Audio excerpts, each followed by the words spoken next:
Form सबने भर दिया? जो फॉर्म दिया था आपके टाइमिंग प्रेफरेंसेस वाला, I hope everybody has field that form, क्योंकि अब उसकी लास्ट डेट भी निकल चुकी है, अब सेग्रीगेशन स्टार्ट हो गई है। हाँ बिल्कुल, मैं वही बता रही हूँ कि ये जो अब कल लास्ट डेट थी टू फिल दी फॉर्म, तो अब सेग्रीगेशन स्टार्ट हो चुकी है, तो टाइम टेबल बन जाएगा। नेक्स्ट मंडे से आपका जो टाइम टेबल है वो प्रॉपर आपको मिलकर रेडी हो जाएगा, और उसके अकॉर्डिंग ही कैटलिस्ट और पुटॉन के अकॉर्डिंग आपका नया आपका टाइम टेबल बनेगा।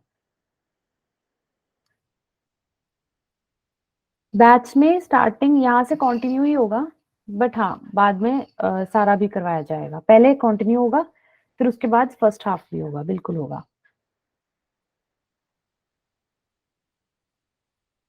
चलिए, तो अब अगर किसी को कोई डाउट नहीं है तो let's get started with our chapter. ऐसा कोई है जो मेरी क्लास में फर्स्ट टाइम आया है?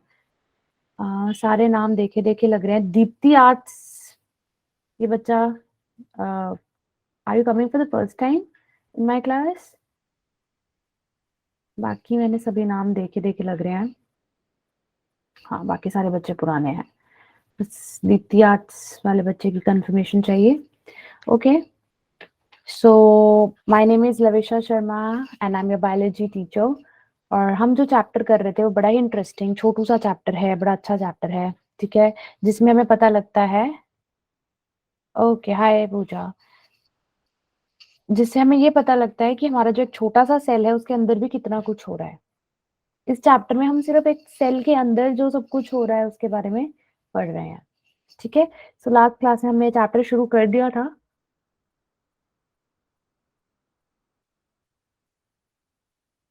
लास्ट क्लास में हमने सबसे पहले तो ये पढ़ा था कि एक जो सेल है, सेल डिवाइड क्यों होता है? सेल डिवाइड इसीलिए होता है क्योंकि लाइफ को सस्टेन करना है, जिंदा रहना है, तो सेल्स का डिवाइड करना बहुत जरूरी है, ठीक है। क्योंकि अगर सेल डिवाइड नहीं करेगा, बिल्कुल, रिप्रोडक्शन टू सस्टेन लाइफ, तो एक सेल तो कुछ टाइम बाद, उसकी तो कुछ टाइम पीरियड है, इट विल डाई, और उसके बाद फिर आगे लाइफ कैसे कंटिन्यू होगी, है ना। या अगर कोई हमारी कोई डैमेज टिश्यू हो गया है, उसको फिर रिपेयर करना है, तो उसके लिए सेल का डिवाइड करना बहुत जरूरी है, ठीक है। तो इस चैप्टर में हमने यही देखना है कि एक सेल डिवाइड करता है। जैसे मैंने आपको एक एग्जांपल भी दिया था कि सपोज एक बाप को अपने बाप से, एक इंसान को अपने पिताजी से 1 लाख रुपया जायदाद में मिला। ही वॉन्ट्स कि मैं भी अपने बच्चों को 1-1 लाख दूं, मुझे मेरे पिताजी ने 1 लाख दिया, मैं भी अपने दोनों बच्चों में 1-1 लाख दूं।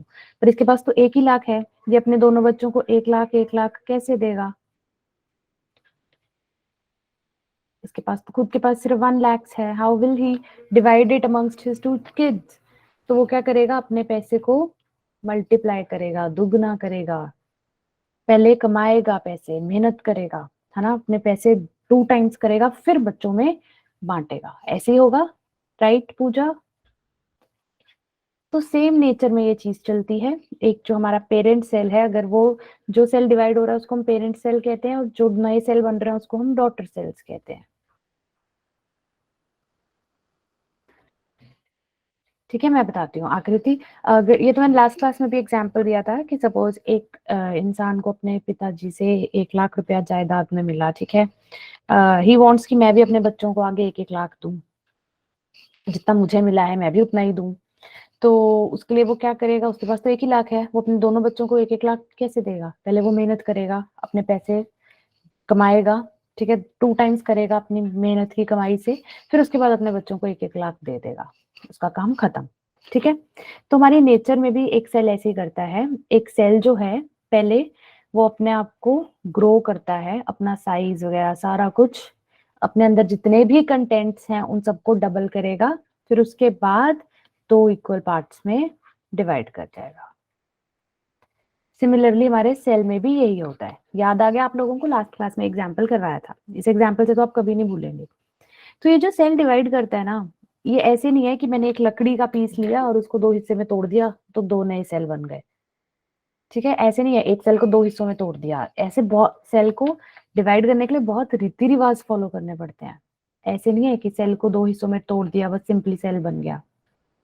सेल को बहुत सारे रीति रिवाज फुलफिल करने पड़ते हैं, उसको बहुत सारे सीक्वेंस ऑफ इवेंट्स फॉलो करने पड़ते हैं, ठीक है, जिसको हम कहते हैं cell cycle.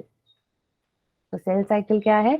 It is the series of events जो सेल को फॉलो करने पड़ते हैं डिवाइड करने के लिए। ठीक है, जिसमें सबसे पहला स्टेप होता है सेल ग्रोथ, क्योंकि सबसे पहले सेल क्या करेगा? सेल ग्रो करेगा, सेल डबल होगा। फिर सेकंड में सेल जो है वो डिवाइड करेगा।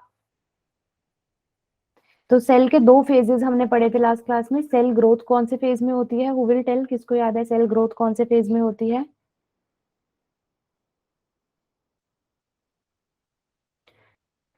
Interphase, very good. इंटरफेज में, ठीक है, इंटरफेज में अगर हम टू बी प्रिसाइज हो तो G1 और G2 फेज में, बिल्कुल। और सेल डिवीजन होती है M फेज में। ये दो मेन फेजेस है ना, cell is divided into these two phases. Interphase is further divided into G1, S and G2। ये हम लास्ट क्लास में कर चुके थे, है ना? वेरी गुड लक्ष्मी, हम ये लास्ट क्लास में पढ़ चुके थे। अब M phase is divided into further two stages. M phase की दो स्टेजेस याद है? एक होती है कैरियोकाइनेसिस और एक होती है साइटोकाइनेसिस। वेरी गुड पूजा, गुड सपना। अरे वाह, आप लोगों को तो याद है सब कुछ। इट मींस आप लोग होमवर्क करके आए हैं, आप लोग पढ़ के आए हैं, दैट्स गुड। ठीक है, सो ये हमने देखा था कि एक सेल जो है वो डिवाइड करता है, लेकिन डिवाइड करने के पहले उसको ग्रो करना पड़ता है। जैसे हम एक एग्जाम्पल दिया था, आप लोगों ने नीट का एग्जाम देना है। नीट के एग्जाम के लिए 2 साल उसकी तैयारी करनी है।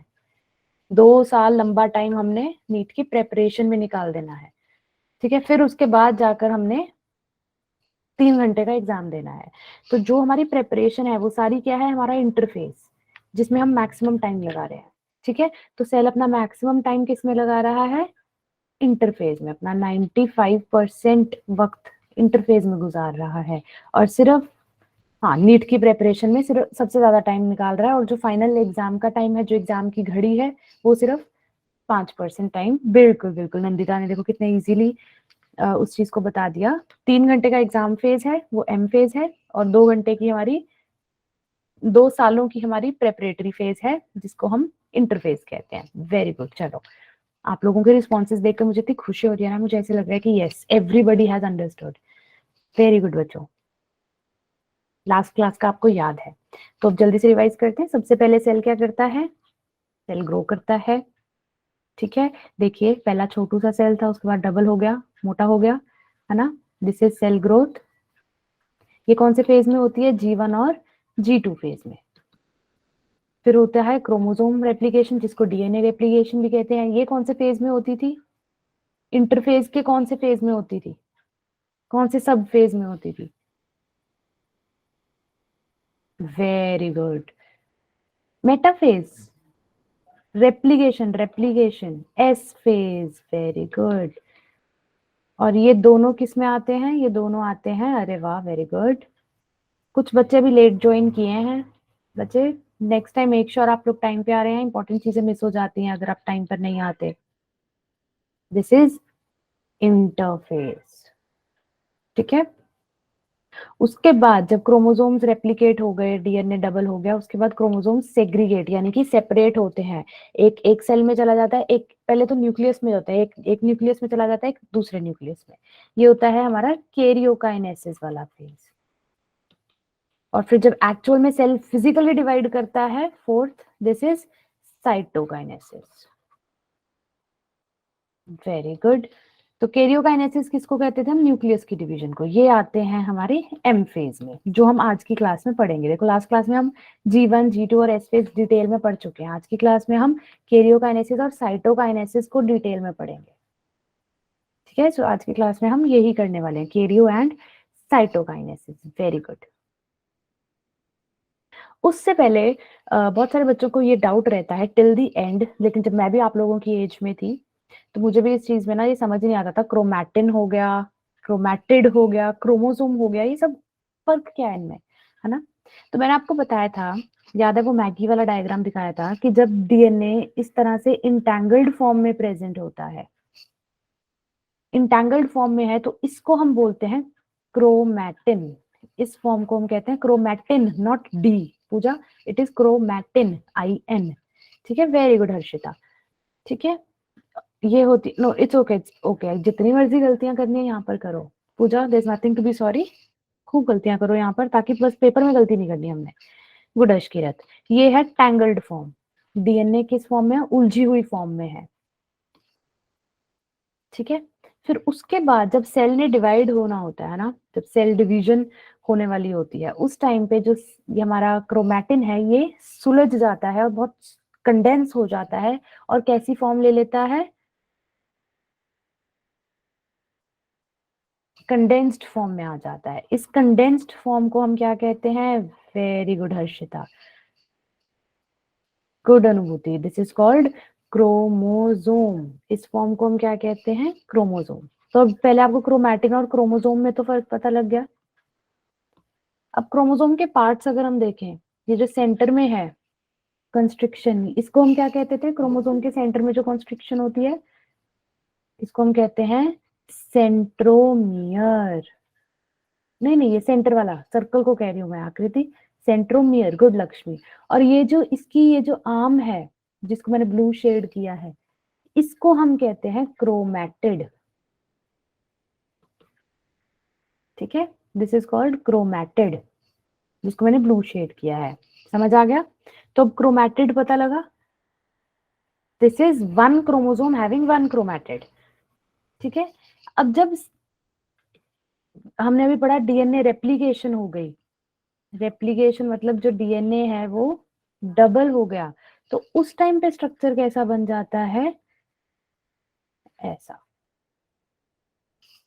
अब इसमें मुझे बताइए, ये कितने क्रोमोसोम्स हैं? ये एक क्रोमोसोम है या ये दो क्रोमोसोम्स हैं? ये दो क्रोमोसोम्स हैं Akriti Singh, these are two chromosomes. दो chromosomes Lakshmi. Harshita is right. देखो बच्चे, जब तक ये एक सेंट्रोमियर से जुड़े हुए हैं, एक सेंट्रोमियर है, तब तक ये एक क्रोमोसोम है। ये पूरा स्ट्रक्चर एक क्रोमोसोम का ही है। यहीं पर गलती करते हैं, तभी मैंने ये कंसेप्ट समझाया कि ये एक ही क्रोमोसोम है, बट इसमें क्रोमैटिड्स कितने हैं? हाँ, इसमें क्रोमैटिड्स कितने हैं? इसमें दो क्रोमैटिड्स हैं। देखिए, ये ग्रीन कलर से मैंने शेड किया है, एक लाइनिंग से और एक डॉट से। तो ये दो सिस्टर क्रोमैटिड्स हैं। अब आपको क्लियर हुआ? क्रोमैटिन, क्रोमैटिड और क्रोमोसोम। क्लियर हुआ ये सबको? अगर क्लियर हो जाता है तो जस्ट या तो एक थम्स अप दे दिया करो चैट बॉक्स में, या सीसी क्रिस्टल क्लियर लिख दिया करो। मैं समझ जाऊंगी कि everything is crystal clear. CC हो गया? ठीक है। नहीं बच्चे, हैप्लॉइड डिप्लॉइड की यहाँ पर बात ही नहीं है, यहाँ पर डीएनए कंटेंट की बात हो रही है। ठीक है। अब देखिए, इस वाले क्रोमोसोम में जो हमारा फर्स्ट वाला है, सेकंड डायग्राम है, उसमें डीएनए कंटेंट सिंगल है, 2C कहेंगे। ठीक है, अगर ये हैप्लॉइड क्रोमोसोम है ना, तो इसमें डीएनए कंटेंट जो है वो क्या हो गया? कंटेंट डीएनए का डबल होगा, क्रोमोसोम नंबर सेम रहा। ठीक है, 4C बिल्कुल। अब आप इस डायग्राम को देखिए, एक क्रोमोसोम है, जो फर्स्ट डायग्राम है, this is one chromosome having one chromatid, one chromosome having one chromatid. ये फर्स्ट डायग्राम है। सेकंड डायग्राम को देखिए, one chromosome having two chromatids. और ये जो थर्ड है, ये भी one chromosome having one chromatid. ये क्लियर हुआ? बिल्कुल बिल्कुल। ठीक है, ग्रेट।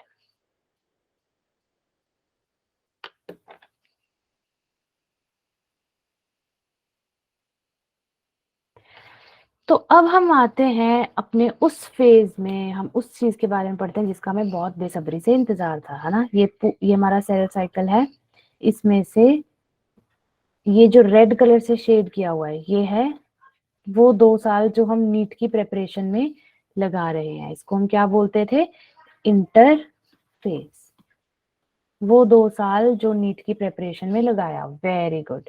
और जो नीट का एग्जाम है 3 घंटे का, वो क्या है? ये छोटू सा फेज, जिसका एक्चुअल में हमने इंतजार किया, जिसको हम एम फेज कहते हैं। तो जो सेल था, सेल ने इंटरफेज में पूरी तरह से सब कुछ ग्रोथ कर लिया। ग्रोथ किस किस की कर ली? ग्रोथ अपने ऑर्गेनेलीज की कर ली, ऑर्गेनेलीज ग्रो हो गए, उसका डीएनए ग्रो हो गया, डबल हो गया, ठीक है, उसका साइटोप्लाज्म डबल हो गया, उसके अंदर जितने भी प्रोटीन्स थे, जितने भी मैक्रोमोलिक्यूल्स थे, सब डबल हो गए, सब कुछ डबल हो गया। उसके बाद आ गई उस इंतजार की घड़ी, जो जिसका मतलब वो घड़ी आ गई जिसका इंतजार था सेल को, डिवाइड होने का टाइम। अब सेल ने डिवाइड करना है 2 पार्ट्स में, लेकिन जो सेल है वो ऐसे डिवाइड नहीं करता। सबसे पहले उसका अंदर जो न्यूक्लियस है वो डिवाइड करता है, सबसे पहले न्यूक्लियस डिवाइड करता है, उसके बाद हमारा सेल डिवाइड करता है पूरा, ठीक है। तो सबसे पहले क्या हुआ, न्यूक्लियस डिवाइड किया, जिसको हम कहते हैं कैरियोकाइनेसिस। फिर उसके बाद ये साइटोप्लाज्म डिवाइड करता है, जिसको हम कहते हैं साइटोकाइनेसिस। अब जो टॉपिक शुरू होने वाला है ये बहुत ही ज्यादा इंपॉर्टेंट है, आप लोग इसको ध्यान से सुनना, ठीक है। सो एम फेज में हमने पढ़ा, ये फाइनल फेज है जिसमें कैरियोकाइनेसिस यानी कि न्यूक्लियस का डिवीजन। कैरियो वर्ड जहां भी यूज होगा, कैरियो का मतलब है nucleus, it is related to nucleus, ठीक है। और cytokinesis it is related to cell protoplasm या साइटोप्लाज्म, जो फिजिकल डिवीजन है सेल की। Very good. अब ये जो हमारा बेसिकली कैरियोकाइनेसिस की अगर हम बात करें, न्यूक्लियस के डिवीजन की बात करें, तो ये इसके 4 स्टेप्स हैं, 4 फेजेस हैं। सबसे पहला प्रोफेज, फिर मेटाफेज, प्रो मेटाफेज को हम एज अलग काउंट नहीं करते, देन एनाफेज और फिर टीलोफेज। इसके 4 फेजेस हैं, ठीक है। फिर टीलोफेज के बाद साइटोकाइनेसिस होती है। तो कैरियोकाइनेसिस में आ गया प्रोफेज, मेटाफेज, एनाफेज, टीलोफेज। अभी आप लोगों को नाम से लगता होगा कि पता नहीं इसमें क्या है, पर अगर आप ध्यान से सुनोगे तो आपको आज के आज क्लास में याद हो जाएगा कि ये चीज क्या थी, ठीक है। बहुत सिंपल है, बहुत ज्यादा सिंपल है। सबसे पहले अब न्यूक्लियस में डिवाइड करना है, हमारा ध्यान सारा का सारा न्यूक्लियस के अंदर होगा, बाकी सेल को भूल जाओ, ठीक है। ये पूरा सेल है, सेल के अंदर न्यूक्लियस है, हम सिर्फ न्यूक्लियस पे फोकस करेंगे, बाकी सब कुछ भूल जाएंगे, ठीक है। तो सबसे पहला आया प्रोफेज। प्रो के नाम में प्रो है, प्रो मीन्स जो सबसे फर्स्ट हो, है ना। तो फर्स्ट फेज है, सबसे लॉन्गेस्ट चलने वाला फेज है माइटोसिस का। अब ऐसे छोटे छोटे क्वेश्चंस आपको नीट में आ जाते हैं। लॉन्गेस्ट फेज ऑफ माइटोसिस, अगर सेल साइकिल का लॉन्गेस्ट फेज बात करें, सेल साइकिल का लॉन्गेस्ट फेज इंटरफेज है, don't get confused in this. Cell cycle का लॉन्गेस्ट फेज, लॉन्गेस्ट फेज क्या है, इंटरफेज। माइटोसिस में अगर पूछे, माइटोसिस में लॉन्गेस्ट फेज कौन सा है, तो वो है प्रोफेज। ये क्लियर हुआ आप लोगों को? वेरी गुड हर्षिता, ठीक है। ऐसे जानबूझकर आपको कंफ्यूज करने के लिए क्वेश्चन आ सकते हैं। अब इसमें क्या होता है, ठीक है, लेकिन उससे पहले आप लोग देखिए एनसीईआरटी का डायग्राम। ये एनसीईआरटी में प्रोफेज का डायग्राम है। आरती मैंने सिर्फ ये बोला है, सॉरी पूजा, मैंने ये बोला है कि सेल साइकिल में, पूरे सेल साइकिल में सबसे लॉन्गेस्ट फेज इंटरफेज होता है। अगर सिर्फ माइटोसिस में पूछें कि माइटोसिस में सबसे लॉन्गेस्ट फेज क्या है, वो प्रोफेज है, ठीक है। अब प्रोफेज का जरा डायग्राम देखते हैं, ये एनसीईआरटी में गिवन है। अब मैं डायग्राम आपको ध्यान से क्यों दिखा रही हूँ, क्योंकि कई बार आपको क्वेश्चन में डायग्राम दिखाते हैं और पूछते हैं कि डायग्राम देखकर बताओ कि ये सेल कौन से फेज में है। अगर हमने एनसीईआरटी का ये डायग्राम नहीं देखा होगा तो हमें थोड़ी सी मुश्किल हो सकती है। अब इस डायग्राम को देखकर ही पहले हम 2 चेंजेस प्रोफेज के देखते हैं। अर्ली प्रोफेज में आप डीएनए मटेरियल देख सकते हो, ये रेड और ब्लू कलर का, ये जो डीएनए मटेरियल है, ये डिप्लॉयड सेल है, इसमें जो डीएनए मटेरियल है ये इंटैंगल्ड फॉर्म में है।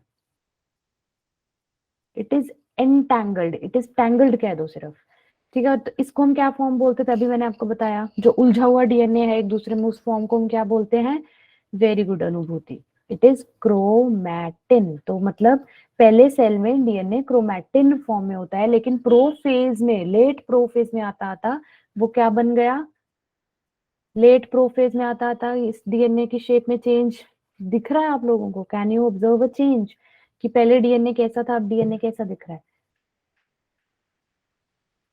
अब डीएनए किस फॉर्म में आ गया, क्रोमोसोम की फॉर्म में।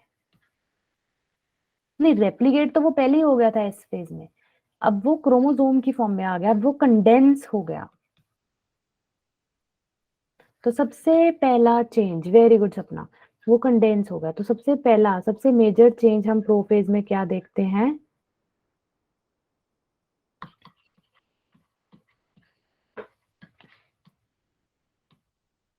सबसे पहला चेंज प्रोफेज में होता है क्रोमैटिन से कंडेंस होकर क्या बनना? कंडेंस होकर क्रोमोसोम बनना। सबसे पहला चेंज ये दिख रहा है। उसके बाद एक, फिर से मैं जूम करती हूँ आप लोगों के लिए। अब जरा सा न्यूक्लियर एनवेलप को ध्यान से देखिए। न्यूक्लियर एनवेलप क्या है? ये येलो कलर की जो न्यूक्लियस के बाहर लाइनिंग है, दिख रही है सबको, जिसपे मेरा लेजर पॉइंटर चल रहा है, ठीक है। लेट प्रोफेज तक आते आते ये जो न्यूक्लियर एनवेलप है, इसका क्या हाल हो गया बेचारे का? ये डिसइंटीग्रेट हो गई, इट स्टार्ट्स टू डिसइंटीग्रेट। धीरे धीरे अब ये न्यूक्लियर एनवेलप क्या होगी? डिसअपियर होना शुरू हो जाएगी। वेरी गुड आकृति, न्यूक्लियर मेम्ब्रेन ब्रेक हो गई, डिसइंटीग्रेट होना शुरू हो गई, ठीक है, डिसअपियर हो जाएगी धीरे धीरे ये। तो हमारी जो न्यूक्लियर एनवेलप है या न्यूक्लियर मेम्ब्रेन है, न्यूक्लियर एनवेलप कह सकते हैं, ये धीरे धीरे क्या हो रहा है? इट स्टार्ट्स टू डिसइंटीग्रेट या ब्रेक, और धीरे धीरे ये पूरी तरह से गायब हो जाएगा, इट विल डिसअपियर। यही नहीं, इसके अलावा जितने भी सेल के ऑर्गेनेलीज हैं, ऑर्गेनेलीज जैसे कि गोल्जी हो गया, ईआर हो गया, ठीक है, न्यूक्लियोलस हो गया, ये सारे ऑर्गेनेलीज भी क्या कर जाएंगे? डिसअपियर कर जाएंगे। तभी तो ये सबसे लॉन्गेस्ट फेज है, इसमें बहुत कुछ हो रहा है, इस स्टेप में बहुत कुछ हो रहा है। ऑर्गेनेलीज भी डिसअपियर क्यों करेंगे? क्योंकि अभी सिर्फ न्यूक्लियस के कंटेंट्स, सिर्फ क्रोमोसोम क्रोमोसोम तक मतलब होना चाहिए, बाकी बीच में कोई इंटरफेरेंस नहीं चाहिए। हम नहीं चाहते कि बीच में वो गोल्जी घूम रहा है, ठीक है, बीच में ईआर घूम रहा है, क्योंकि अब देखो न्यूक्लियर मेम्ब्रेन भी निकल चुकी है। अब हमारे पास क्या बच गया है? अब न्यूक्लियर एनवेलप भी नहीं है, अब सिर्फ और सिर्फ क्रोमोसोम्स पूरे सेल में शरेआम घूम रहे हैं, ठीक है। तो अब हम नहीं चाहते कि बीच में वो किसी ऑर्गेनेली से टकरा रहे हैं या कुछ उनको है ना, बीच में इंटरफेरेंस हो रही है, तो सारे ऑर्गेनेलीज भी गायब हो जाते हैं इस केस में, ठीक है। और उसके बाद एक खास ऑर्गेनेली के बारे में आपको बताऊंगी, सेंट्रोजोम। सुना हुआ है आप लोगों ने नाम? ये सेंट्रोजोम का नाम सुना है? ये एक ऑर्गेनेली है, देखिए ध्यान से। ये जो सेंट्रोजोम है, ये एक ऑर्गेनेली है जो किसका बना हुआ है? दो सेंट्रियोल्स का बना हुआ है। किसका बना हुआ है ये? दो सेंट्रियोल्स का। अब एक सेंट्रियोल को देख लीजिए, ये जो पूरा स्फेरिकल स्ट्रक्चर है, इसमें ऐसे long long tube like structures दिख रहे हैं आपको, ऐसे रॉड लाइक स्ट्रक्चर्स, इनको हम कहते हैं माइक्रो ट्यूब्यूल्स, ठीक है। तो अभी हम रिवाइज करते हैं। सबसे पहले सेंट्रोजोम है। सेंट्रोजोम इज मेड ऑफ, किसका बना हुआ है सेंट्रोजोम? दो सेंट्रियोल्स का। ये मैं आप लोगों को क्लियर करने के लिए दोबारा लिख रही हूँ, आप चाहें तो साथ के साथ इसको लिख भी सकते हैं। वेरी गुड, ठीक है। फिर ये जो दो सेंट्रियोल्स हैं, they are made up of, ये किसके बने हुए हैं? सेंट्रियोल्स किसके बने हैं?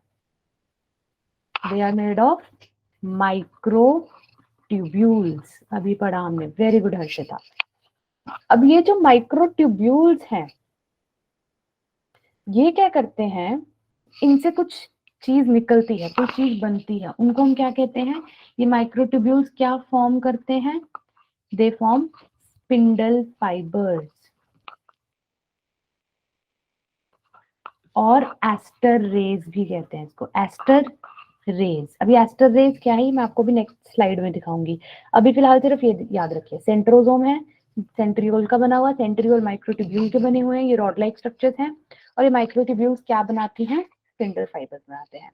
और इन सबको मिलाकर क्या कहा जाता है? इन सबको मिलाकर क्या कहा जाता है? एनसीईआरटी में इसको माइटोटिक अपैरेटस कहा गया है। ये माइटोटिक अपैरेटस क्या है?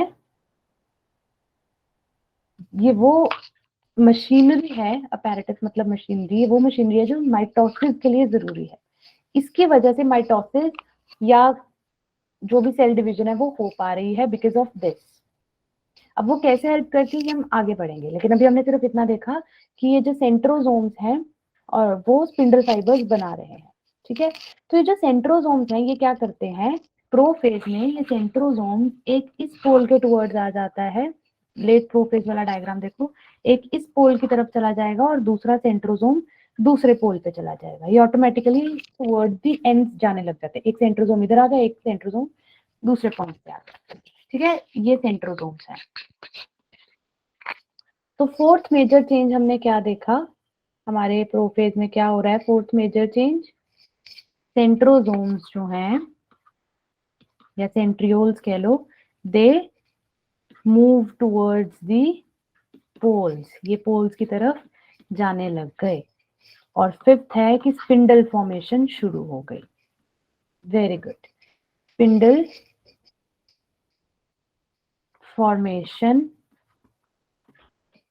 स्टार्ट हो गई। ये 5 पॉइंट्स आपको क्लियर हुए प्रोफेज में। देखिए कितना लंबा फेज है, इसलिए ये बहुत बड़ा फेज है क्योंकि इसमें इतना कुछ हो रहा है। ये आप लोगों को क्लियर हुआ, इजी हो गया, क्रिस्टल क्लियर, ठीक है, गुड, चलो thank you Yashika, Lakshmi, thank you. अब मैं आपको बताती हूँ ये स्पिंडल फाइबर्स क्या है, ठीक है। तो एक बार प्रोफेज को रिवाइज करते हैं। प्रोफेज में क्या हो रहा है, प्रोफेज में क्रोमैटिड से क्रोमोसोम बन रहा है, सारे ऑर्गेनेलीज गायब हो रहे हैं, ठीक है, डिसअपियर हो रहे हैं, स्पिंडल फॉर्मेशन शुरू हो रही है, ठीक है। उसके बाद सेल जो है वो स्फेरिकल शेप में आ रहा है, स्पिरोइड हो रहा है, ठीक है, विस्कस हो रहा है क्योंकि उसके अंदर का कंटेंट जो है वो बहुत ज्यादा हैवी हो रहा है, और सेंट्रियोल्स जो है वो ऑपोजिट पोल्स पर आ गए। आर यू आस्किंग कि क्वेश्चंस पूछ लो? अच्छा, पोल्स पे क्वेश्चन कर लो, पोल पोल करवाऊंगी आप लोगों को towards the end of this class, we will do, ठीक है। अभी पर वो वाला पोल नहीं चल रहा, अभी यहाँ पर हमारे सेल का पोल चल रहा है। अब ये स्पिंडल फाइबर्स क्या है, हाँ हाँ बिल्कुल करेंगे Anubhuti, we will do that. Spiderman देखा है, स्क्रीन पर भी दिख रहा है, स्पाइडरमैन क्या करता है, स्पाइडरमैन के हाथ से जाला निकलता है, वेब निकलता है ना। सेम उसी तरह हमारे जो सेंट्रियोल्स है ना, ये सेंट्रियोल्स में इनमें से क्या निकलता है, सपोज ये एक सेंट्रियोल है या सेंट्रोसोम कह लो, ठीक है, और ये दूसरा है, इनके अंदर से भी, इनके माइक्रोट्यूब्यूल्स के अंदर से क्या निकल रहे हैं, जाला निकल रहा है, वेब लाइक स्ट्रक्चर है ना, थ्रेड लाइक स्ट्रक्चर्स निकल रहे हैं, ये ग्रीन कलर के, जिनको हम कहते हैं स्पिंडल, स्पिंडल फाइबर्स, या इनको हम एस्टर रेज भी कहते हैं क्योंकि ये रेज की तरह है ना, तो इसीलिए ये सेंट्रोसोम से स्पाइडरमैन की तरह जाला निकलता है, और ये जैसे स्पाइडरमैन का एक वेब निकलता है हाथ में से, वो जाके किसी चीज के साथ चिपक जाता था, वैसे ही ये भी वैसे ही निकलेंगे बिल्कुल स्पाइडरमैन के वेब की तरह, और जाकर किसके साथ चिपकेंगे, क्रोमोसोम के साथ। लेकिन क्रोमोसोम में कहाँ जुड़ेंगे, बहुत ध्यान से देखिए, ये क्रोमोसोम है, ये सेंटर में उसका सेंट्रोमियर है, तो ये जो स्पिंडल फाइबर्स है सेंट्रोमियर पे नहीं जा रहे, सेंट्रोमियर के ना साथ में एक छोटा सा ऐसे प्रोटीन लाइक स्ट्रक्चर्स प्रेजेंट होते हैं, इन प्रोटीन लाइक स्ट्रक्चर्स को हम कहते हैं काइनेटोकोर, ये सेंट्रोमियर के अराउंड प्रेजेंट होता है। तो जो स्पिंडल फाइबर्स हैं ये इस काइनेटोकोर के साथ आकर जुड़ते हैं। माइंड यू बच्चे गलतियां करते हैं कि ये सेंट्रोमियर पर आकर नहीं जुड़ रहे, उसके सेंटर पार्ट पे नहीं जुड़ रहे, सेंट्रोमियर के अराउंड एक काइनेटोकोर नाम का प्रोटीन प्रेजेंट होता है, उस पे आकर ये स्पिंडल फाइबर्स चिपक जाते हैं, ठीक है। ये स्पिंडल फाइबर एक पोल से आया है और ये दूसरे पोल से आया है, ये काइनेटोकोर के साथ ज्वाइन कर गया। अगर मैं डायग्राम जूम करूँ ना तो आप देखिए यहाँ पे एक रेड कलर का डिस्क लाइक स्ट्रक्चर है, ये जो ग्रीन ग्रीन कलर के फाइबर्स हैं ये रेड कलर के छोटे से सर्कुलर स्ट्रक्चर के साथ जुड़े हुए हैं, दिख रहा है सबको, दिख रहा है, तो ये काइनेटोकोर्स है, ठीक है। अब ये देखिए, ये इस पोल से आया स्पिंडल फाइबर इस काइनेटोकोर के साथ, ये इस पोल से आया इस काइनेटोकोर के साथ जुड़ गया। अब क्या होगा नेक्स्ट फेज में, नेक्स्ट फेज है हमारा मेटाफेज। अब इस फेज में क्या होता है, इसमें दो तीन चीजें इस फेज की ना एक खासियत है बहुत, और ये बहुत इंपॉर्टेंट है। सबसे पहला, जितने भी क्रोमोसोम्स हैं दे कम ऑन द इक्वेटर, एक स्ट्रेट लाइन में खड़ जाते हैं, जैसे स्कूल की असेंबली होती है तो आप लोगों को लाइन बनाकर सारों को स्ट्रेट लाइन बनाकर खड़ा दिया जाता है ना नीचे जाकर, स्ट्रेट लाइन में खड़े हो जाओ, तो उसी तरह सारे के सारे क्रोमोसोम एक स्ट्रेट लाइन में आकर कहाँ खड़ गए, इक्वेटर पे आकर लाइन अप होकर खड़ जाते हैं। देखिए ये इक्वेटर है सेल का, और यहाँ पे ये जो क्रोमोसोम्स हैं, ये सारे क्रोमोसोम सेंटर में आ गए। पहले तो कोई कहाँ था, कोई कहीं था, कोई कहीं था, है ना। हमने अभी प्रोफेज में भी देखा। देखिए इस प्रोफेज में ये क्रोमोसोम्स कहाँ घूम रहे हैं, कोई क्रोमोसोम कहीं घूम रहा है, कोई क्रोमोसोम कहीं घूम रहा है। लेकिन मेटाफेज में क्या हुआ, सारे के सारे कहाँ पर आ गए, बिल्कुल सेंटर लाइन में आ गए। और इन्होंने क्या बना दिया, एक प्लेट बना दी, जिसको हम क्या कहते हैं, मेटाफेजिक प्लेट। Very important. क्या फॉर्म कर दिया इन्होंने, मेटाफेजिक प्लेट। इस पे मैं स्टार भी बना देती हूँ। ये metaphasic plate is very important, क्योंकि ये सारे इक्वेटर पर लाइन अप हो गए and they form a plate called metaphasic plate. अब सेकंड इस फेज की खासियत ये है कि यहाँ पर इस फेज में जो क्रोमोसोम का स्ट्रक्चर है वो सबसे ज्यादा क्लियरली विजिबल होता है। क्रोमोसोम्स जो हैं they are most clearly visible, सबसे अच्छे से सुंदर से इस फेज में दिखते हैं, मेटाफेज में। ये बहुत इंपॉर्टेंट है। इसकी वजह से अगर हमें क्रोमोसोम्स को काउंट करना है ना, नंबर ऑफ, एक सेल में कितने नंबर ऑफ क्रोमोसोम्स हैं, हम तभी क्रोमोसोम्स को काउंट करेंगे ना अगर क्रोमोसोम इस तरह से क्रोमैटिन की फॉर्म में प्रेजेंट है, डीएनए हमारा, तो इसमें तो हम कुछ काउंट नहीं कर सकते, है ना। तो best phase two count the number of chromosomes क्या है, बिल्कुल मॉर्फोलॉजी हम बड़े अच्छे से पढ़ सकते हैं। So best phase two count the number of chromosomes, ये बहुत इंपॉर्टेंट है। It is the best phase two count the number of chromosomes. Again इस पे भी एक स्टार आ गया, दिस इज वेरी इंपॉर्टेंट।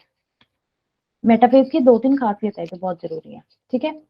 फिर उसके बाद हमने देखा, याद है ये स्पिंडल बना था, एक स्पिंडल यहाँ से खींच रहा है, एक स्पिंडल यहाँ से अटैच्ड है और दूसरा स्पिंडल यहाँ से अटैच्ड है। अब क्या होता है, मेटाफेज में धीरे धीरे ये जो स्पिंडल फाइबर्स हैं इनकी जो लेंथ है वो छोटी होने लग जाती है, ये कंडेंस होने लग जाते हैं, मतलब इसकी लेंथ जो है वो छोटी होने लग जाएगी। अब ये काइनेटोकोर के साथ फेविक्विक का जोड़ है, मतलब बहुत टाइटली जुड़े हुए हैं, ये अभी टूटेंगे नहीं, ठीक है। तो ये क्या करेंगे, ये छोटे होने लग गए, इधर से एक क्रोमोसोम को खींचा जा रहा है, इधर से दूसरे क्रोमोसोम को खींचा जा रहा है। अगर आप लोगों ने कभी देखा होगा, अगर फाइट हो जाती है, एक एक बंदा एक चीज खींचता है, एक दूसरी तरफ से खींचता है, बीच में से वो चीज टूट जाती है। तो सेम यही होगा, जो क्रोमोसोम है बेचारा एक तरफ से इधर से स्पिंडल फाइबर्स खींच रहे हैं, दूसरी तरफ से इधर से स्पिंडल फाइबर्स खींच रहे हैं। तो ये जो क्रोमोसोम्स थे, एक क्रोमोसोम था जिसमें दो क्रोमैटिड्स थे, ये क्या कर जाएंगे, सेपरेट हो जाएंगे। तो हमारा ये जो सेंट्रोमियर है ये क्या कर जाएगा, स्प्लिट कर जाएगा, ठीक है। जो सेंट्रोमियर है ये स्प्लिट कर जाएगा। तो ये एक सेंट्रोमियर था जिसके साथ दो सिस्टर क्रोमैटिड्स थे, अब ये क्या बन जाएंगे। अब आप लोग मुझे बताइए, ये जो नए बने, अब ये कितने नंबर ऑफ क्रोमोसोम्स बन गए, अभी भी ये एक ही नंबर ऑफ क्रोमोसोम रहेंगे, अभी हम इसको एक ही नंबर ऑफ क्रोमोसोम कहेंगे। Very good very good. अब ये दो क्रोमोसोम्स हैं और हर एक क्रोमोसोम में कितने क्रोमैटिड्स हैं, अब दो डिफरेंट क्रोमोसोम्स हैं, ये एक ही था, ये एक क्रोमोसोम था, ये एक क्रोमोसोम था। अब ये दो क्रोमोसोम बन गए, इस एक क्रोमोसोम में दो क्रोमैटिड्स थे,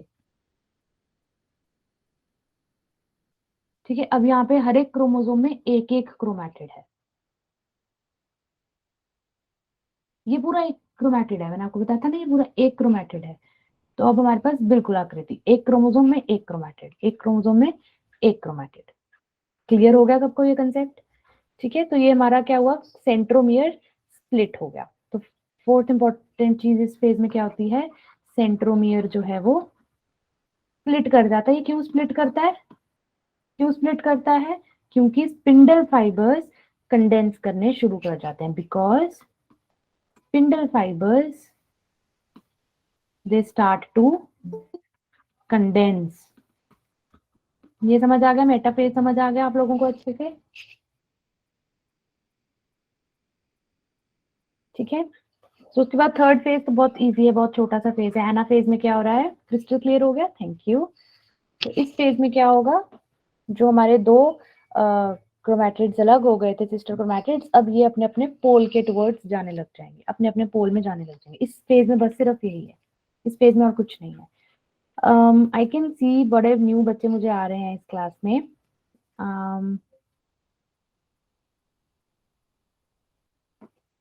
एक स्क्रीन दोबारा दिखा दो, देखिए कौन आया है अभी नया क्लास में। तबस्सुम, हाय तबस्सुम। और मुस्कान खान का तो I think join in join out हो रहा है। खुशबू, हाउ आर यू गाइस? आप दोनों ने लेट ज्वाइन किया, ऐसा क्यों? नेक्स्ट टाइम प्लीज ट्राई, आप टाइम पर आ रहे हैं, ठीक है? ओके, सो इस पेज में क्या हो रहा है, ध्यान से देखिए। इसमें जो हमारे क्रोमैटिड थे वो अपने अलग अलग पोल में जा रहे हैं। बिल्कुल। अब कुछ जगह पे जो स्पिंडल फाइबर्स हैं ये किसी क्रोमोसोम के साथ अटैच्ड नहीं है, दिख रहा है? किसी क्रोमोसोम के साथ अटैच्ड नहीं है। इसका क्या पर्पज होता है? जो अनअटैच्ड माइक्रोट्यूब्यूल्स है इनका काम क्या होता है, ये एक दूसरे को ही धक्का दे जा रहे हैं। इनके साथ कोई क्रोमोसोम नहीं है तो ये आपस में लगे हुए हैं एक दूसरे को पुश करने। बट ये आपस में एक दूसरे को पुश करते हैं तो क्या करते हैं, सेल को इलोंगेट करते हैं। मतलब देखिए, अगर ये सेल है, ये इसका न्यूक्लियस है, उसको डिवाइड करना है तो सेल को क्या करना पड़ेगा, थोड़ा सा ओवल सी शेप लेनी पड़ेगी ताकि न्यूक्लियस डिवाइड करे। तो ये इलोंगेशन किस वजह से हो रही है, इन अनअटैच्ड माइक्रोट्यूब्यूल्स की वजह से। ठीक है, फिर उसके बाद आता है हमारा फोर्थ टेलोफेज, जो कि हमारा इसको याद रखने का बेस्ट तरीका है, this is opposite to prophase. Prophase में जो चेंजेस हुए ना, इसमें बस वो रिवर्स होने लग जाती हैं। प्रोफेज में क्या चेंज हुई थी, क्रोमैटिन से क्रोमोसोम बना था। अब यहाँ पर क्या होने लग जाएगा, क्रोमोसोम से क्रोमैटिन बनने लग जाएगा। एनाफेज में कुछ भी नहीं है। एनाफेज तो सबसे शॉर्टेस्ट फेज है, सबसे पहले तो ये ध्यान रखना है, एनाफेज सबसे शॉर्टेस्ट है माइटोसिस का। इसमें सिर्फ अपने अपने पोल्स की टुवर्ड्स अपने क्रोमोसोम्स जाने लग गए। फाइबर्स शॉर्टन होंगे और ये अपने अपने पोल्स की तरफ जाने लग जाएंगे। ठीक है, तो एक्चुअल में फाइबर्स शॉर्टन वाला जो है ये एनाफेज में आता है। ठीक है, उसके बाद टीलोफेज में हमने देखा क्रोमोसोम से फिर से क्रोमैटिन बनने लग गया। हमारा न्यूक्लियर एनवेलप और जो ऑर्गेनेलीज हैं ये सब वापस आने लग जाएंगे, जो गायब हो गए थे। बिल्कुल, वेरी गुड हर्षिता, ये रीअपियर होंगे। इनके लिए वर्ड क्या यूज करेंगे, रीअपियर। ठीक है, तो ये सारे सब कुछ वापस आ गया। सेल अब फिर से इलोंगेट करेगा और फिर उसके बाद जैसे ही हमारा न्यूक्लियस डिवाइड हो गया दो पार्ट्स में, साथ के साथ ही शुरू हो जाएगी साइटोप्लाज्म की डिवीजन। ये फिजिकल प्रोसेस है, मतलब अभी तक तो सेल के अंदर डिवीजन हो रही थी, हमें हमें हमें नहीं नजर आ रहा था ना, अंदर न्यूक्लियस डिवाइड किया है सिर्फ। सेल के अंदर दो न्यूक्लियस बन गए। सेल तो वैसे का वैसा ही है। अब क्या होगा, अब ये सेल भी डिवाइड करेगा, अब फिजिकल डिवीजन होगी और अब हमें क्लियरली विजिबल हो जाएगा कि हाँ सेल डिवाइड हो गया। ठीक है, और दो डॉटर सेल्स बनाएगा। क्लियर? लेकिन अब इसमें भी अगर हम देखें ना, एनिमल्स और प्लांट्स के केस में साइटोकाइनेसिस जो है वो डिफरेंट होती है। एनिमल्स और प्लांट्स के केस में डिफरेंट क्या है कि प्लांट्स में जो सेल वॉल होती है, सेल वॉल मुझे बताइए फ्लेक्सिबल होती है या रिजिड होती है? सेल वॉल फ्लेक्सिबल होती है या रिजिड होती है?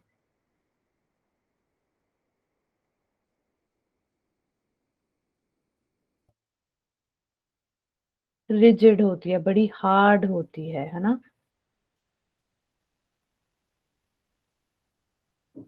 इसमें से मैंने ना ये वाला पॉइंट गायब कर दिया। ठीक है, बहुत रिजिड होती है। तो जो एनिमल्स में तो देखो सेल है, सेल के बाद सिर्फ सेल मेम्ब्रेन है। सेल मेम्ब्रेन बड़ी फ्लेक्सिबल होती है। ठीक है, सेल मेम्ब्रेन है फ्लेक्सिबल।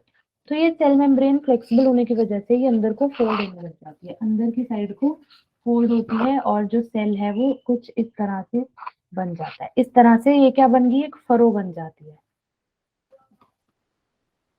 ठीक है, और धीरे धीरे सेल क्लीव हो जाएगा। ठीक है, मेरी आवाज क्लियर सबको नहीं आ रही है या सिर्फ एक दो बच्चों को दिक्कत आ रही है? इतना voice not clear guys, noise हो रहा है सबको? क्लियर है अर्षिता? ठीक है, ठीक है, क्रिस्टल क्लियर है, ठीक है। चलो ठीक है, इट मीन्स, हाँ thank you Pradeep, voice is clear. तो इट मीन्स कि आपके नेटवर्क में थोड़ा सा इश्यू है। फरो बताती हूँ, फरो का मतलब होता है एक डीप सा होल बन गया। ठीक है, सो अब जब ये सेल मेम्ब्रेन अंदर को फोल्ड होने लगती है तो ये देखिए अंदर को ऐसे फोल्ड सा बन गया, इस फोल्ड को हम कहते हैं फरो। ठीक है, और फिर उसके बाद जो प्लांट्स है, प्लांट्स की तो अंदर बाहर सेल वॉल है, ये तो टस की मस नहीं होती, ये तो बिल्कुल फोल्ड नहीं होगी, तो प्लांट्स के अंदर एक सेल प्लेट बन जाती है। ठीक है, ये सेल प्लेट उसके ऑर्गेनेलिज गोल्जी ही प्रोड्यूस करता है। तो ये सेल प्लेट बन जाती है जो अंदर से फिर बाहर की तरफ ग्रो करने लगती है और धीरे धीरे सेल को 2 पार्ट्स में डिवाइड करती है। अब सेल अंदर को तो फोल्ड हो नहीं सकता, तो इसमें सेल प्लेट अंदर से बाहर को ग्रो करती है। तो आप लोग मुझे बताइए कि साइटोकाइनेसिस एनिमल्स में बाहर से अंदर हो रही है या अंदर से बाहर हो रही है?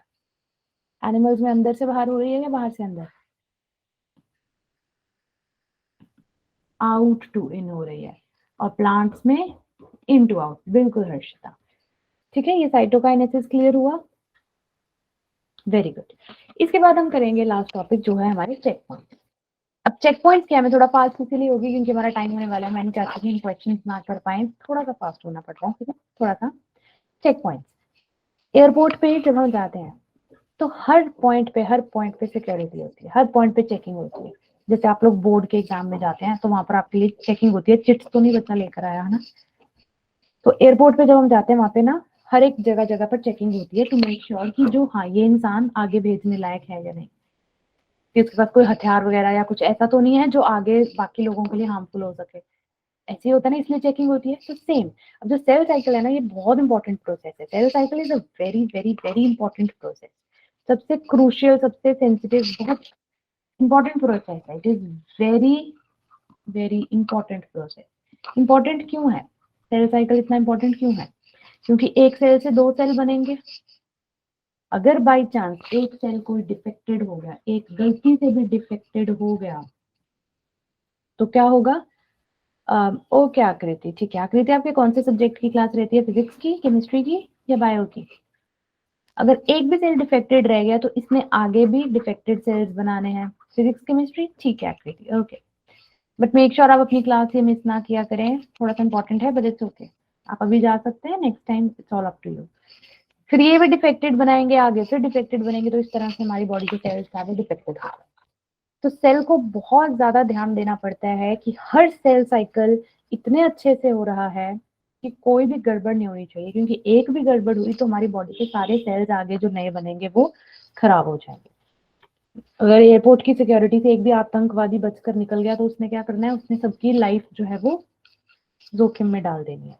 ऐसे होता है, सबकी लाइफ खतरे में डल जाएगी। एक भी अगर टेररिस्ट सिक्योरिटी से बच के निकल गया तो ये जो कोई भी सेल है वो सेल साइकिल में कोई गलती नहीं होनी चाहिए, उसमें कोई डिफेक्ट नहीं रहना चाहिए। इसलिए जगह जगह पर चेक पॉइंट्स होते हैं। भाई चेक पॉइंट्स पुलिस वाले नहीं है, ये वो पुलिस वाले सिक्योरिटी गार्ड्स नहीं है जो चेक कर रहे हैं कि हथियार तो नहीं है। ये चेक पॉइंट्स कुछ कंडीशंस हैं जो सेल महसूस करता है कि हाँ ये चीजें फुलफिल हो गई हैं या नहीं। जैसे सबसे पहले जीवन फेज में, सबसे पहला चेक पॉइंट कहाँ पर है? जीवन फेज में। यहाँ पर क्या होता है? एंड ऑफ जीवन फेज में, टुवर्ड्स द एंड। यहाँ पर सेल देखता है कि क्या सेल ने शेप इनफ एक्वायर कर ली है कि वो 2 पार्ट्स में डिवाइड हो सके, इतना बिग हो चुका है वो, is it big enough to divide? और दूसरा, has the cell prepared all the proper proteins, proteins अच्छे से बन गए हैं या नहीं? क्योंकि अभी डीएनए रेप्लिकेशन के लिए जो प्रोटीन्स चाहिए वो सब बन चुके हैं या नहीं? अब प्रोटीन्स तो बने नहीं है, आगे रेप्लिकेशन क्या होगी जो प्रोटीन्स रेप्लिकेशन के लिए चाहिए? तो इसीलिए यहाँ पे चेकिंग होती है। और अगर ऐसा लगे कि नहीं ये सेल आगे जाने लायक नहीं है तो उसको कहाँ भेज दिया जाता है? उसको G0 फेज में भेज दिया जाता है कि आप जाकर रेस्ट करो, आप अभी एस फेज में जाने के लायक नहीं हो। ठीक है, तो उसको जब तक वो डिवाइड होने के लिए रेडी नहीं है तब तक हम उसको, वो G0 फेज में रहता है। G0 फेज आपको बताया था कि वो संन्यास का पीरियड है जिसमें कुछ सेल्स चले जाते हैं जो डिवाइड नहीं करना चाहते। ठीक है, फिर उसके बाद सेकंड चेक पॉइंट प्रेजेंट है हमारा एस फेज में, जो देखता है कि डीएनए की रेप्लिकेशन ढंग से हुई है या नहीं। ये जो डीएनए रेप्लिकेशन है, एक क्रोमोसोम से ये जो क्रोमैटिड्स बनते हैं ये बहुत इंपॉर्टेंट है, क्योंकि ये क्रोमोसोम सेपरेट होकर अलग अलग सेल्स में जाएंगे। यहाँ पर जरा सा डिफेक्ट रह गया तो नए सेल में जो जेनेटिक मटेरियल है वो खराब हो जाएगा। ठीक है, क्वेसेंट स्टेज बिल्कुल G0 होता है। तो ये जो हमारा एस फेज है इसमें देखा जाएगा कि डीएनए रेप्लिकेशन ढंग से हुई है या नहीं। फिर तीसरा चेक पॉइंट हमारा एम फेज में प्रेजेंट होता है, जो देखता है कि माइटोसिस ढंग से हो रही है या नहीं। कैरियोकाइनेसिस खत्म हो प्रॉपर हो रही है या नहीं, तभी सेल डिवाइड होगा। सारे phases, prophase, metaphase, anaphase, telophase, पीमैट, ये ढंग से चल रहे हैं या नहीं, कोई गड़बड़ तो नहीं हो रही। तो ये तीसरा checkpoint mitosis M phase में होता है, तभी सेल डिवाइड करता है। साइटोकाइनेसिस तभी होगी जब कैरियोकाइनेसिस ढंग से होगी। सो ये चेक पॉइंट्स थे। इसको मैं ज्यादा डिटेल में इसलिए नहीं करवा रही क्योंकि हमारे सिलेबस में एनसीईआरटी में इतना नहीं है इसका, सिर्फ इतना आपने जानना है कि 3 तरह के चेक पॉइंट्स होते हैं, वो कौन से फेज में प्रेजेंट होते हैं, वो क्या क्या चेक करते हैं, बस सिर्फ इतना। ठीक है, तो इसके बाद हमने अब एक बार रिवाइज करते हैं माइटोसिस की सिग्निफिकेंस क्या है हमारी लाइफ में। एक बार इन पॉइंट्स को आप रीड कीजिए। सबसे पहले लाइफ को सस्टेन करना, मेंटेन करना। उसके बाद डीएनए आरएनए कंटेंट को मेंटेन करके रखना। एक सेल में 2n कंटेंट है तो नेक्स्ट में भी डीएनए कंटेंट बराबर बंटना चाहिए। ये नहीं कि एक में एक क्रोमोसोम ज्यादा चला गया, एक में एक कम चला गया, ऐसा नहीं होना चाहिए। ठीक है, माइटोसिस मेक श्योर कि डीएनए आरएनए कंटेंट बराबर है। फिर जो हमारे सोमैटिक सेल्स हैं उनमें जो ग्रोथ है, डेवलपमेंट है, माइटोसिस की वजह से ही हो रही है। हमारे सेल्स डिवाइड किससे कर रहे हैं? माइटोसिस से कर रहे हैं। कोई डेड सेल्स है, डिकेइंग सेल है, they are replaced by new cells, ये भी माइटोसिस हो रही है। ठीक है, कुछ ऑर्गेनिजम्स में तो एसेक्सुअल रिप्रोडक्शन भी माइटोसिस से होती है, रिप्रोडक्शन भी माइटोसिस से। एग्जांपल याद कीजिए, अमीबा, क्लासिक एग्जांपल अमीबा। इसमें भी माइटोसिस की तरह ही देखिए, न्यूक्लियस डिवाइड होगा पहले, फिर उसके बाद 2 नए अमीबा बनेंगे।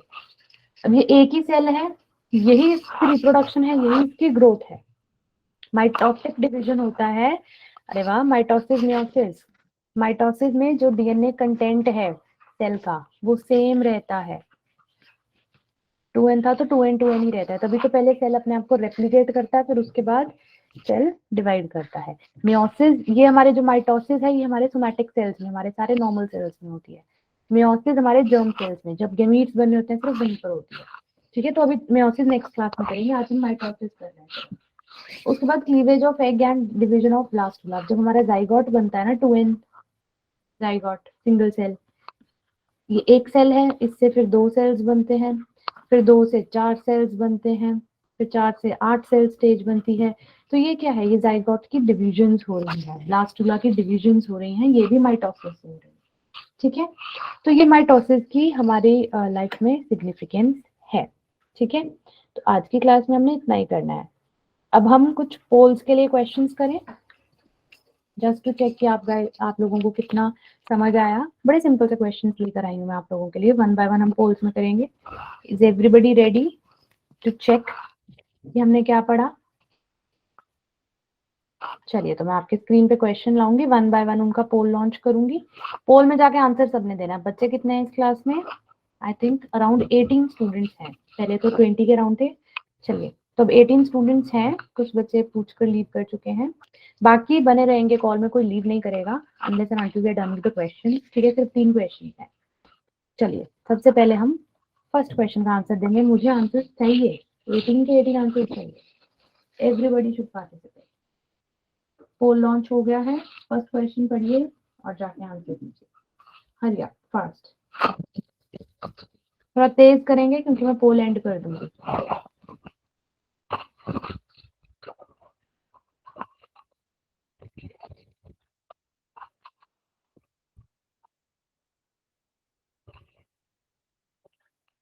हरिया maximum participation I want.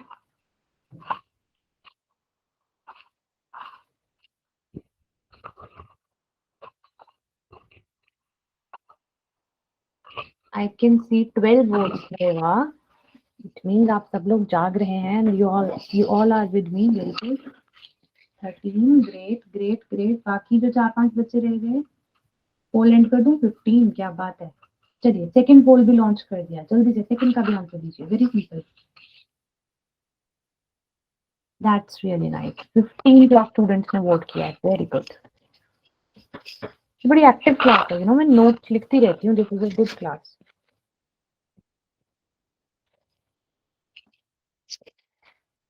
Good. Second में भी I'm getting good response. 6 votes as of now. हरी आप जल्दी से बाकी भी वोट करें सेकंड क्वेश्चन का।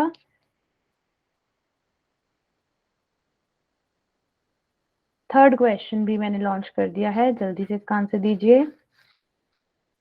फिर डिस्कस करते हैं कि कुछ बच्चे बीच में जो गलती कर रहे हैं, कुछ बच्चों के आंसर गलत हैं. We will discuss that. First में I have got 16 votes. Good. Second में अभी तक 11 आए हैं. थर्ड में 5 वोट्स आ गए हैं. Very good.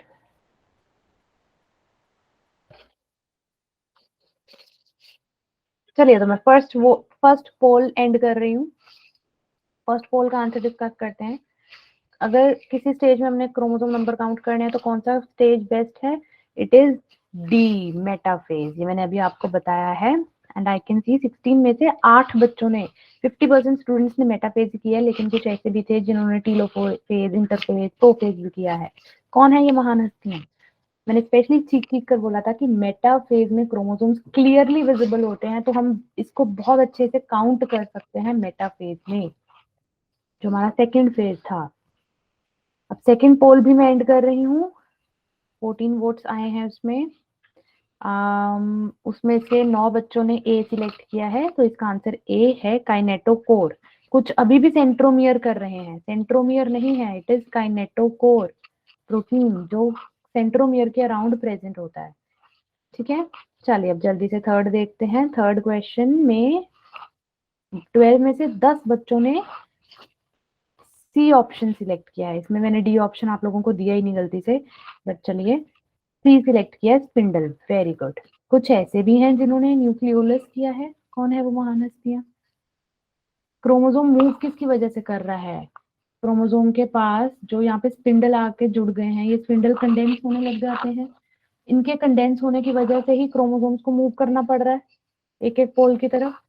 So they are able to move due to, Pratima के तीनों सही गए. Very good. सो इसका आंसर था सी, स्पिंडल. चलिए, नंदिता के 2 सही गए 3 में से. आई होप अब आपको समझ आ गया कि आपकी गलती कहाँ पर थी. प्राची के तीनों में से तीनों सही. Very good. गुड. चलिए, जिनके एक एक गलत भी था, I hope they have understood कि हम कहाँ पर गलत थे. समझ आ गया ना? चलिए, ये तो अभी बहुत इजी क्वेश्चंस जानबूझ कर डाले थे. नेक्स्ट क्लास में मैं आप लोगों के लिए थोड़े से डिफिकल्ट क्वेश्चंस, ट्रिकी क्वेश्चंस डालूंगी, तो आप लोगों को पढ़ के आना पड़ेगा. थैंक यू प्रतिमा, आपको वंडरफुल लगी क्लास. Thank you. ठीक है. तो नेक्स्ट क्लास में थोड़ा सा लेवल जो है वो थोड़ा हाई हो जाएगा. सो मेक श्योर आप लोग अच्छे से पढ़ के आ रहे हैं. ठीक है. एक्साइटेड सब आएंगे नेक्स्ट क्लास में. मुझे अभी सारी शक्लें दिखनी चाहिए. मेरे पास सबके नाम नोट है, तो I want everybody to come. ठीक है. छुट्टी मार के मत बैठना घर पे. ठीक है. चलिए, नेक्स्ट क्लास में तो हम मिलेंगे होपफुली. ठीक है. नेक्स्ट क्लास हो सकता है हमारी लास्ट क्लास हो इकट्ठे, तो आप लोग जरूर आना. ओके. चलिए, you too have a nice day. Bye Pratima. Bye everyone.